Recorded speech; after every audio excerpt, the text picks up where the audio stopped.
अब नहीं आऊंगा दोस्त, अब नहीं आऊंगा, बता देना।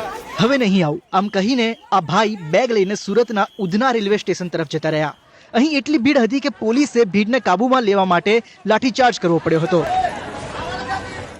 રવિવારે સવારે ઉત્તર પ્રદેશ અને બિહાર જવા માટે સુરતના ઉધના રેલવે સ્ટેશન પરથી સ્પેશિયલ ટ્રેનો દોડાવાઈ હતી.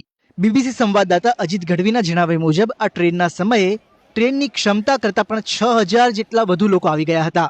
ટ્રેન ઉપડતા સમયે કેટલાક લોકો રહી જતા રેલવે સ્ટેશન ઉપર દોડાદોડી થઈ ગઈ હતી.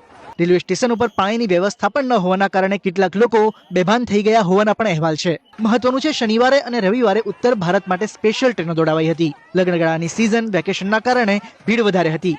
પોતાના વતન જતા કેટલાક લોકોએ ગેસનો બોટલ ન મળતો હોવાથી તેઓ વતન જઈ રહ્યા હોવાની પણ વાત કરી. સમગ્ર બાબતે પશ્ચિમ રેલવેએ કહ્યું હતું કે ઉત્તર ભારત તરફ જતી વિવિધ ટ્રેનોમાં ઉધનાથી 21,000 જેટલા મુસાફરોને તેમના ગંતવ્ય સ્થાને મોકલવામાં આવ્યા છે. હાલ પરિસ્થિતિ સામાન્ય છે અને નિયંત્રણમાં છે.